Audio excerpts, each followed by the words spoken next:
Christopher Nolan did not need to make the Odyssey non-linear. Homer's poem already begins near the end of its own timeline. The war is over, the hero is absent, and the first 4 books follow his son instead. Then Book 5 reveals Odysseus, while Books 9 through 12 make him narrate earlier years from inside the present. We will trace that folded timeline without claiming Homer wrote a screenplay or Nolan copied one ancient blueprint. The mechanism is controlled delay. The poem withholds information, changes narrators, and makes recognition arrive in stages. Instead of starting at the Trojan War's end, the narrative drops us 10 years into Odysseus's agonizing disappearance. This structural choice creates what narratologists call an expositional gap, leaving the audience disoriented but deeply curious. By withholding Odysseus, the opening makes other characters assemble his identity from memories, reports, and expectations. That gap creates curiosity in the narrative, but no surviving evidence measures how every ancient listener experienced it. Modern nonlinear films can create a similar viewing task, which makes the comparison useful rather than genealogical. But why would an ancient storyteller voluntarily hide their most famous hero at the very start? The answer lies in a brilliant narrative detour that occupies the first 4 books of the epic. This opening sequence, known as the Telemachy, focuses entirely on Odysseus's searching son, Telemachus. By delaying the protagonist's physical entry, the poem builds an overwhelming sense of anticipation and absence. We will soon see how this agonizing delay sets up the ultimate test of identity and recognition. When Odysseus finally appears, the contrast matters because the poem has already built a household around his absence. To understand the Telemachy, we must examine how it establishes the stakes of the entire epic. Telemachus is surrounded by predatory suitors who are consuming his estate and threatening his life. By framing the crisis through the son's eyes, the narrative establishes a profound sense of domestic urgency. We do not just hear about a missing king, we feel the catastrophic vacuum left by his absence.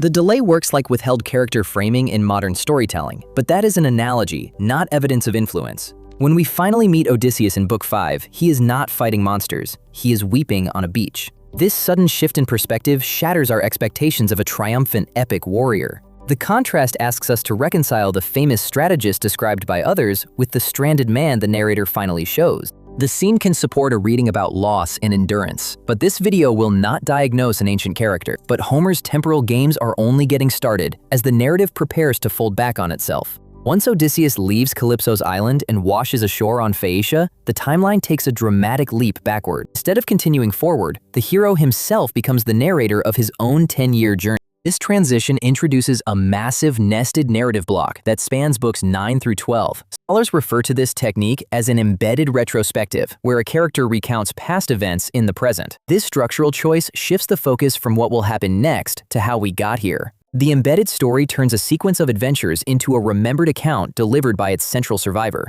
Because Odysseus selects and orders that account, the audience receives the past through his performance rather than direct narration. Next, we will uncover how this nested structure challenges our perception of truth and reliability. In books 9 through 12, Odysseus narrates his encounters with the Cyclops, Circe, and the Sirens. Because Odysseus tells these adventures himself, the poem also makes the act of storytelling visible. Readers may question how he presents himself, but first-person form alone does not prove that his adventures are lies. A framed narrator can shape emphasis without becoming a modern thriller's unreliable narrator.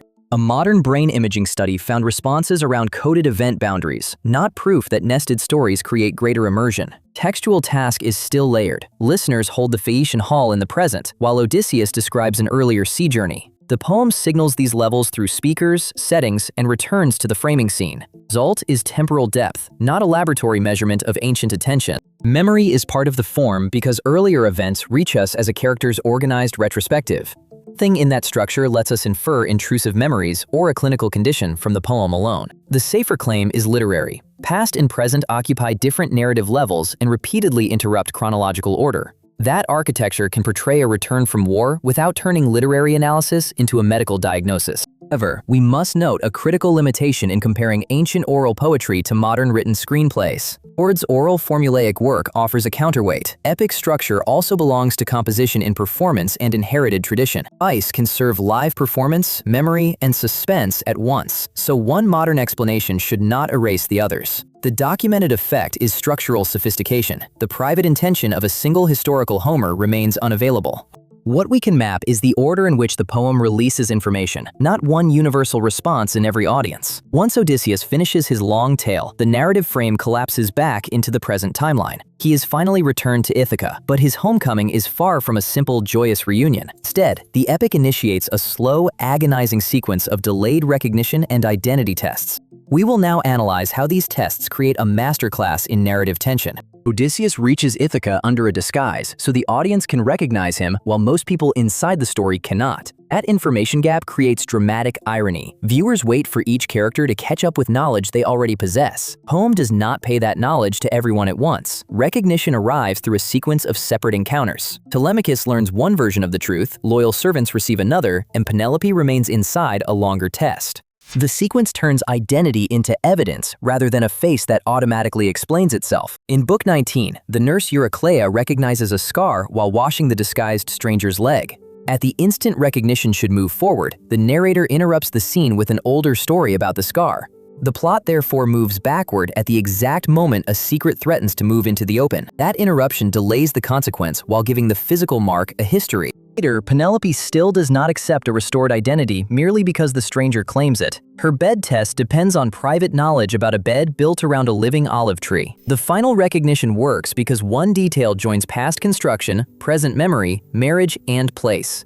The identity loop is now paid. Odysseus becomes credible through layered signs, not one heroic reveal. Put the layers together and the Odyssey runs on several clocks at once. There is the late homecoming in Ithaca, the Phaeacian present, the long voyage Odysseus recalls, and smaller memories inside it. There is also the information clock, because different characters learn the same identity at different moments. Those clocks explain the modern comparison more precisely than saying an ancient poem somehow predicted a camera.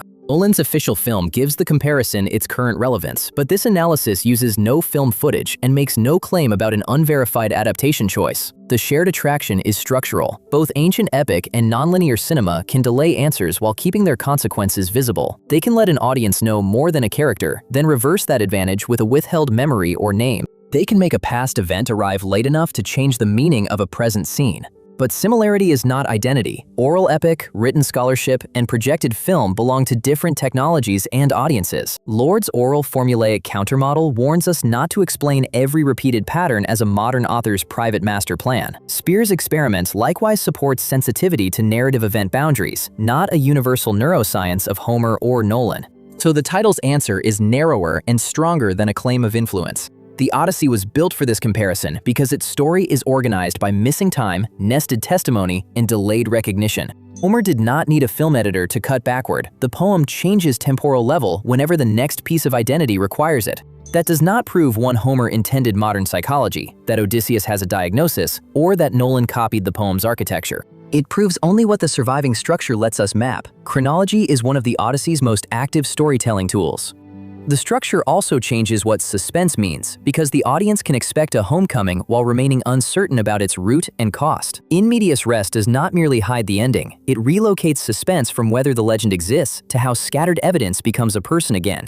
The remembered voyage explains survival, the disguises control disclosure, and the recognition tests decide when a name finally becomes trustworthy. That is why moving backward never stops the poem. Each return to the past changes the pressure inside the present. Subscribe to Oddly Evident for more current stories whose strangest mechanics began long before the screen.